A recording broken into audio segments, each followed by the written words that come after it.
السلام علیکم ورحمۃ اللہ وبرکاتہ۔ آپ دیکھ رہے ہیں حافظ کریشن، اور حافظ کریشن کے ساتھ میں ہوں حافظ محمد ضیاء الدین۔ جیسا کہ ہم نے پچھلی ویڈیو میں عہد کیا تھا کہ اپنی سمجھ کے مطابق دین اسلام کی ترویج کے لیے آپ تک اچھے پیغامات، احادیث نبوی اور قرآنی تعلیمات کو پہنچاتے رہیں گے۔ اسی کی ایک مزید کڑی آج آپ کے سامنے ہے۔ آج ہم اس ترتیب اور اس سلسلے کا آغاز ایک آیت کریمہ سے کر رہے ہیں، جس کا ہم مفہوم اور معنی سمجھنے کی کوشش کریں گے۔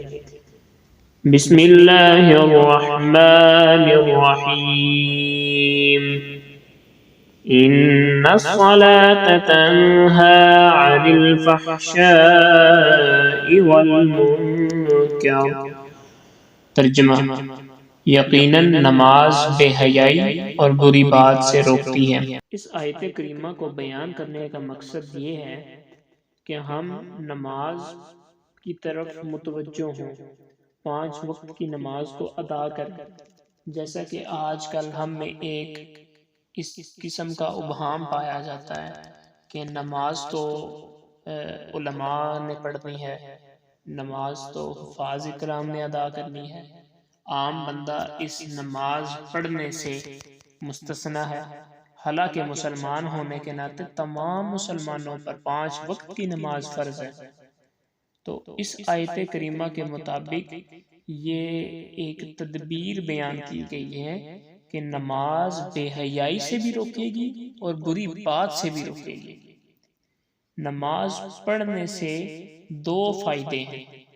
ایک تو نماز فحاشی سے بچائے گی آپ کو، اور دوسری آپ کو بری بات سے بچائے گی۔ اور جیسا کہ آپ جانتے ہیں، نماز پڑھنے سے انسان کو روحانی اور نفسانی پاکیزگی حاصل ہوتی ہے۔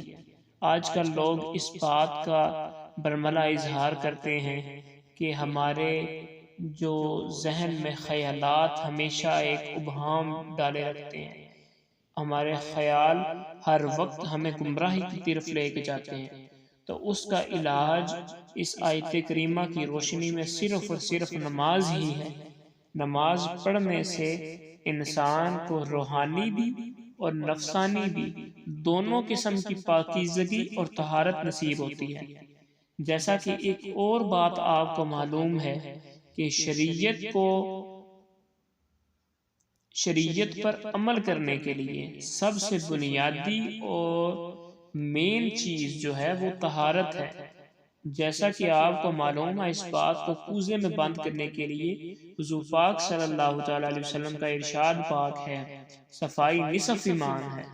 تو اس بات کا بھی مقصد یہی ہے کہ جب تک آپ روحانی اور نفسانی طریقے سے پاک نہیں ہو جاتے ہیں، آپ صاف نہیں ہو جاتے ہیں، آپ کا ایمان مکمل ہونا تو دور نصف بھی نہیں ہو رہا۔ جیسا کہ حدیث مبارکہ میں ہے کہ صفائی نصف ایمان ہے۔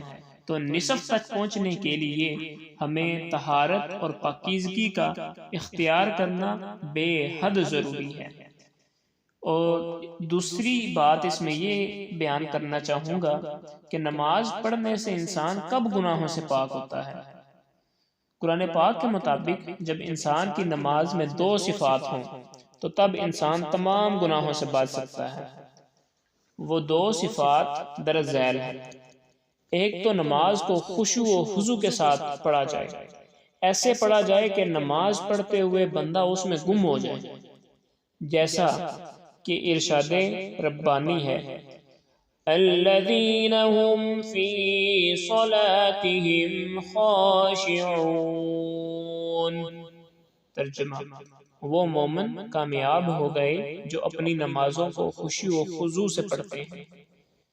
خشوع کا تعلق ان امور سے ہے جو تکبیر تحریمہ سے لے کر سلام تک انسان کو درپیش ہوتے ہیں۔ آپ کو ایک واقعہ بیان کرتا چلوں یہاں کہ ایک جنگ کے موقع پر حضرت علی رضی اللہ تعالیٰ عنہ کو پاؤں کے اندر ایک تیر لگ گیا۔ تو اس تیر کا درد اتنا تھا کہ آپ نے صحابہ کرام کو وہ تیر نکالنے سے منع فرمایا۔ تو باقی صحابہ نے آپس میں یہ مشورہ کیا کہ جب حضرت علی رضی اللہ تعالیٰ عنہ حالت نماز میں ہوں گے تو ہم ان کا یہ تیر نکال دیں گے۔ اور حضرت علی رضی اللہ تعالیٰ عنہ کی نماز میں خشوع و خضوع اتنا تھا کہ جب آپ نماز پڑھ رہے تھے اور صحابہ کرام نے اس تیر کو آپ کے پاؤں سے نکالا تو آپ نے اف تک نہ کہی، بلکہ آپ کو تو معلوم بھی نہ تھا کہ میرے پاؤں سے تیر نکال دیا گیا ہے۔ اللہ اللہ، کیا کہنے! صحابہ اکرام کی جو ہستیاں ہیں اور ان کی جو زندگانیاں ہیں وہ ہمارے لیے ایک مشعل راہ ہے۔ اور جو دوسری بات ہے جو نماز سے ہمیں حاصل ہوتی ہے وہ حفاظت نماز ہے۔ ایسا کرنے سے وہ مومن کامیاب ہو گئے جو اپنی نمازوں کی حفاظت کرتے ہیں۔ حفاظت نماز سے مراد یہ ہے کہ انسان تمام نمازوں کو باقاعدگی اور تسلسل سے ادا کرے۔ کبھی 2 نمازیں ادا کرنا، کبھی 3 کرنا، کبھی کوئی بھی نہ پڑھنا، یہ حفاظت نماز نہیں، بلکہ حفاظت نماز یہ ہے کہ انسان امن و جنگ میں بھی نماز ادا کرے، صحت و تندرستی میں بھی نماز ادا کرے، اور بیماری میں بھی نماز پڑھے، حالت خوشی میں بھی نماز پڑھے اور حالت غم میں بھی نماز ادا کرے۔ انسان تب گناہوں سے بچے گا جب وہ اپنی نماز میں خشوع و خضوع اور حفاظت کا اہتمام کرے گا۔ گناہوں کے اچھا جی، آخر میں آپ کو ایک میں بڑے مزے کی بات بیان کرنا چاہتا ہوں کہ آج کل ایک چیز مشہور ہے، بھئی ہم لوگ تو باقی بڑے گناہ کرتے ہیں تو ہم نماز کیوں پڑھیں؟ تو اگر کسی فرد کو اس کی نماز گناہوں سے بھی نہ روکے تو اسے پھر بھی نماز ضرور ادا کرتے رہنا چاہیے۔ ایک مرتبہ نبی کریم صلی اللہ علیہ وسلم سے ایک فرد کا تذکرہ کیا گیا کہ وہ فرد نماز تو پڑھتا ہے لیکن اس کے ساتھ ساتھ چوری بھی کرتا ہے۔ تو آپ صلی اللہ علیہ وسلم نے فرمایا کہ ان قریب اس کی نماز اس سے چوری کی عادت چھڑوا دے گی۔ سبحان اللہ، ماشاءاللہ۔ دیکھیں کہ نماز آپ ادا کرنی شروع کریں، نماز کی برکت سے اس حدیث کی روشنی میں آپ کے جو برے کام ہیں، جو برے اعمال ہیں، اللہ تعالیٰ ان کو بھی ختم فرماتے جائیں گے۔ اللہ تعالیٰ اپنی کرم نوازیاں آپ کے اوپر ان کا دروازہ کھول دیں گے۔ اللہ تعالیٰ آپ پر اپنا مزید کرم فرمائیں گے۔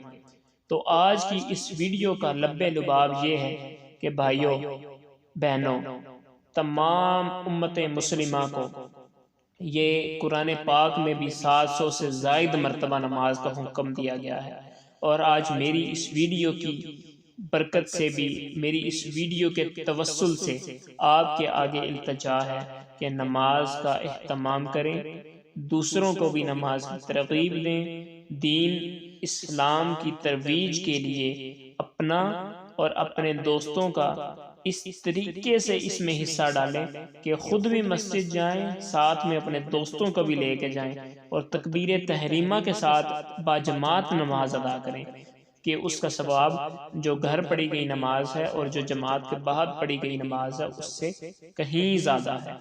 تو میری اس ویڈیو کو آپ خود بھی دیکھیں، سنیں اور اپنے دوستوں کے ساتھ بھی شیئر کریں، اور مہربانی فرما کر آپ میرے اس یوٹیوب چینل کو بھی سبسکرائب کریں۔ اللہ تعالیٰ آپ کا حامی و ناصر ہو۔ انشاءاللہ ایک اور نئی ویڈیو میں ایک اور آیت کریمہ کی تفسیر کے ساتھ، ایک اور اچھے اسلامی سبق کے ساتھ آپ کی خدمت میں حاضر ہوں گے۔ والسلام۔